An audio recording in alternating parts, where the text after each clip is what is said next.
Good morning बच्चों।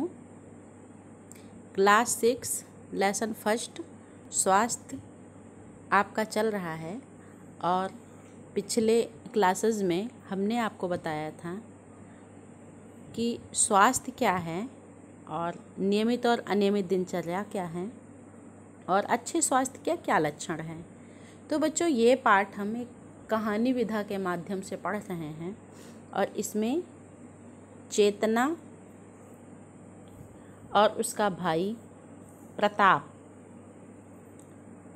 दोनों की वार्ता थी और उनके गुरुजी उनके घर पर गए थे, जिसमें गुरुजी ने बताया था कि अच्छे स्वास्थ्य के क्या लक्षण होते हैं।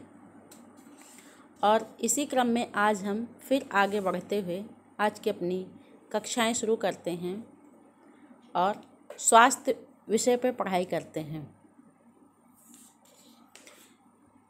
पिछले क्लासों में आपको बताया गया था कि अच्छे स्वास्थ्य के क्या लक्षण हैं और अच्छे स्वास्थ्य के लक्षण हैं निरोगी शरीर, स्वस्थ दांत, मजबूत केस, पुष्ट मांसपेशियां हमेशा चुस्त दुरुस्त रहना, स्फूर्तिवान रहना, शरीर में संक्रामक रोगों से लड़ने की क्षमता होना और सभी कार्यों को लगन और तत्परता से निपटाना,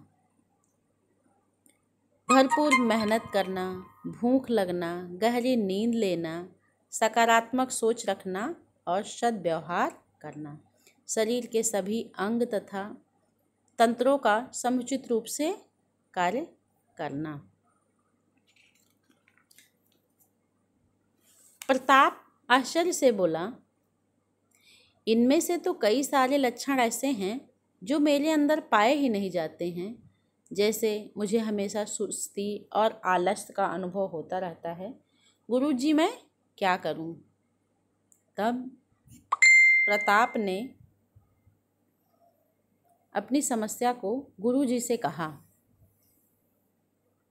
गुरुजी उत्तर देते हैं, कुछ खास नहीं बेटा, तुम्हें अपनी दिनचर्या में कुछ सामान्य से परिवर्तन लाने होंगे। और क्या तुम जानते हो कि हमारी अनियमित दिनचर्या स्वास्थ्य के लिए कितनी नुकसानदायक सिद्ध हो सकती है? जैसे देर रात तक जागना, देर तक मोबाइल चलाना, टीवी देखना, सुबह देर तक सोना, जल्दी से तैयार होकर ठीक से नाश्ता ना करके ऐसे ही स्कूल चले जाना आदि ऐसे काम हैं जो छोटी उम्र में हमारे शरीर को अनेक बीमारियों का शिकार बना देते हैं और अंत में स्वास्थ्य को ठीक करने के लिए हमको दवाइयों का सहारा लेना पड़ता है। गुरुजी कृपया यह बताएं कि इसके लिए हम क्या करें? ऐसा प्रताप ने पूछा। गुरुजी बोले, अगर हम समय रहते जागरूक हो जाएं और अस्वस्थ होने की नौबत ही न लाएं तो हमारा स्वास्थ्य ठीक रहेगा। और इसके लिए हमको प्रातःकाल सूर्योदय से पूर्व जागना चाहिए, शौच आदि से निवृत्त होकर हल्का फुल्का व्यायाम करना चाहिए। व्यायाम में टहलना, दौड़ना, रस्सी कूदना, तैरना आदि शामिल है। इसमें आप अपने रुचि के अनुसार जो भी व्यायाम आपको पसंद है और अपनी आयु और अवस्था के अनुसार जो व्यायाम आप करना चाहें वो कर सकते हैं। नाश्ते में पौष्टिक तत्व जैसे अंकुरित अन्न, फल, दूध, दलिया आदि का सेवन करना।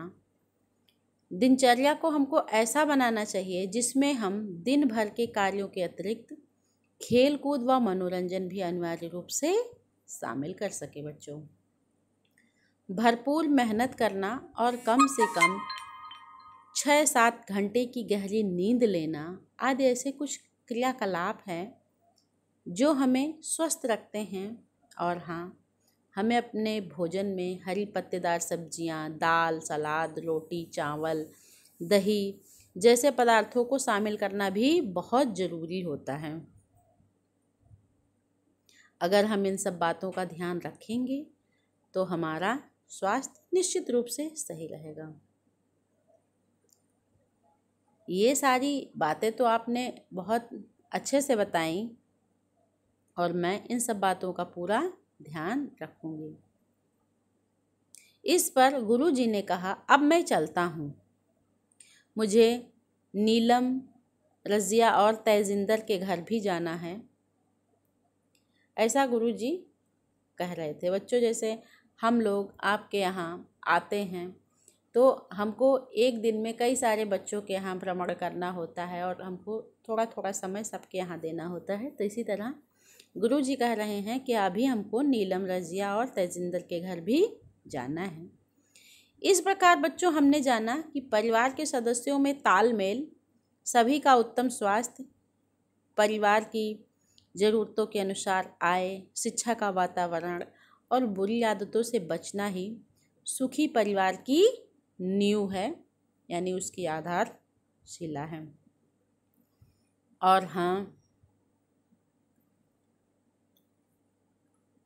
हम अपने परिवार को सुखी और स्वस्थ बनाने के लिए गुरुजी की इन बातों का पालन अवश्य करना चाहिए, ऐसा मम्मी ने दृढ़तापूर्वक कहा। हम सब आपके साथ हैं, चेतना, प्रताप और उनके पिताजी एक स्वर में बोले। तो बच्चों, आज हमने सीखा कि अनियमित दिनचर्या क्या है।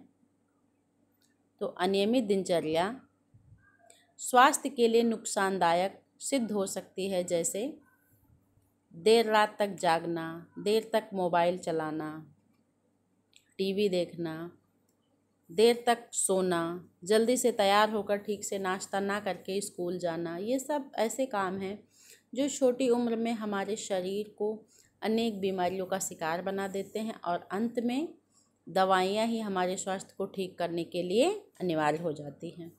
तो हमको स्वस्थ रहने के लिए आवश्यक है प्रातःकाल सूर्योदय से पूर्व जागना, व्यायाम करना, व्यायाम में टहलना, दौड़ना, रस्सी कूदना, तैरना आदि शामिल है।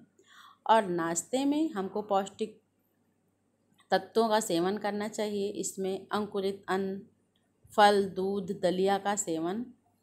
हमको अपनी दिनचर्या ऐसी बनानी चाहिए जिससे दिन भर के कार्यों के अतिरिक्त खेलकूद और मनोरंजन आदि गतिविधियाँ अनिवार्य रूप से शामिल हो। ऐसा मैंने आपको पहले भी बताया। भरपूर मेहनत करना और कम से कम 6 से 7 घंटे की गहरी नींद लेना, ये सब ऐसे क्रियाकलाप है जो हमको स्वस्थ रखते हैं। और भोजन में भी हमें हरी पत्तेदार सब्जियों, दाल, सलाद, रोटी, चावल, दही आदि को सम्मिलित करना अनिवार्य है। परिवार में सदस्यों में तालमेल, सभी का उत्तम स्वास्थ्य, परिवार की ज़रूरत के अनुसार आय, शिक्षा का वातावरण तथा बुरी आदतों से बचना ही सुखी परिवार की नींव है। तो बच्चों, आज हमने जाना अनियमित दिनचर्या और नाश्ते में पौष्टिक तत्वों का सेवन करना। तो ये पाठ बच्चों आपका समाप्त हुआ। अब हम आ जाते हैं अभ्यास पर। लेकिन आज के लिए बच्चों इतना ही, इतना आप पढ़ लीजिए, समझ लीजिए और जो चीज़ ना समझ में आए उसको आप ग्रुप पे पूछ सकते हैं।